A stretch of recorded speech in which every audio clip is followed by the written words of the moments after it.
The material is presented in a very dramatic way. I believe in drama. Drama to me, from the Greek word action, you have movement. If you're static, you're dead. It has to be rapid movement. It has to be engaging. You have to absorb the student in your grasp.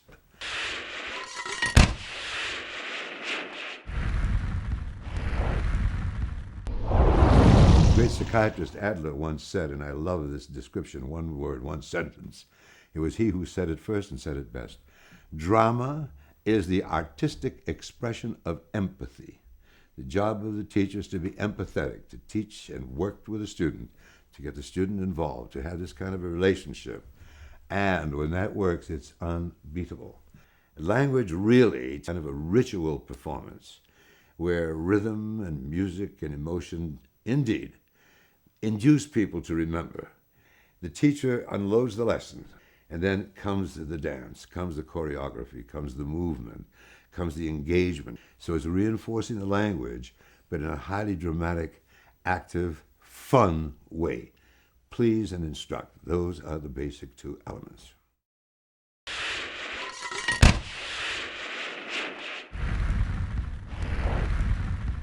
A lot of native speakers don't know the grammar.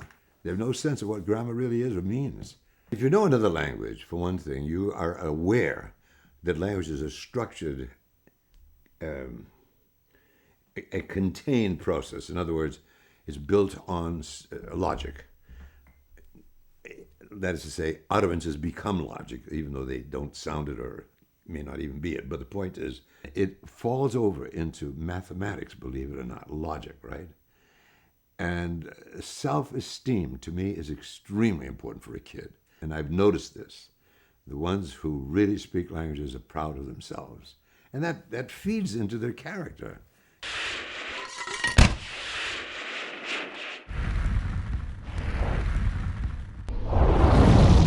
The role of entertainment, defined properly.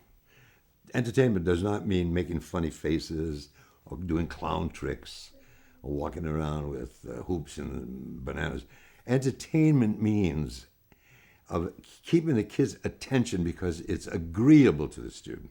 The welcome mat is taking everything in because it is fun.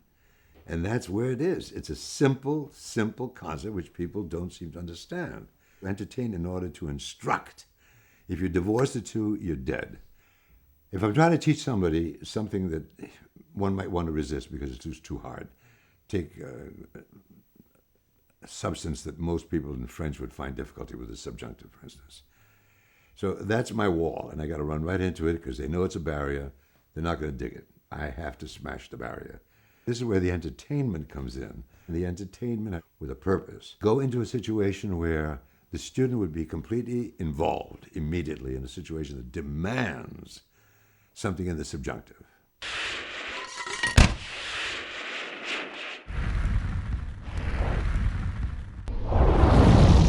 People are afraid, and this argument has been made when we've blown the pieces. It doesn't, it's not true.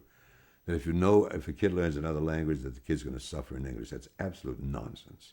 On the contrary, we have seen if you learn another language, you become more creative. Number one, they score much better on SATs. They do much better in mathematics, and they have advantages in every other way in self-esteem. Just think of it in terms of competition, for pragmatic, right? So the kid stuck in English all the time is not going to compete with a kid who's out in China who speaks English. And they're doing that, and we're not doing it as regularly, as assiduously as we should.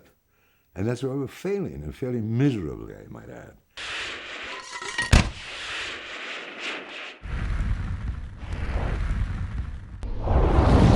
Why should you learn another language? Because of this. When you have one language, it's like a painter. You have one set of paintings. You have one palette. So this is red, this is orange, etc., etc., etc. You work from that palette. But the kid who learns another language has two palettes. And therefore, you're richer by being one more person. Literally, you become another person. People don't realize that. And it's a simple fact. So that I could look at the world through an American way, English way. I could look at the world through a French way. I could look at the world through the Greek way. And I could see three cultures playing in my mind. Whatever I say, therefore, will be better informed, which our government stinks at. And wipe that out. No, don't wipe it out. Leave it in. I mean, we are so bad. We discourage people from learning language. We discourage people from learning how to speak.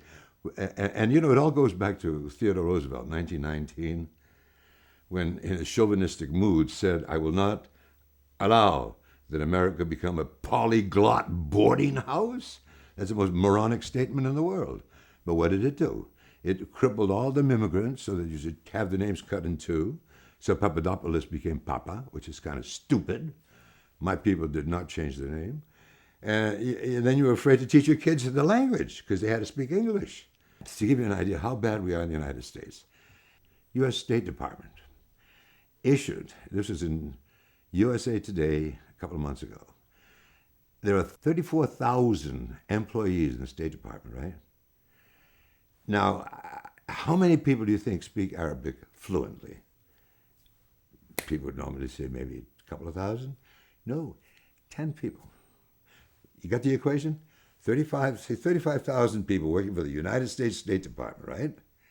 Only 10 people know Arabic. Arabic is a crucial language today. This is appalling. So that's why we're getting farther. You were just moving back, and every other country is moving forward.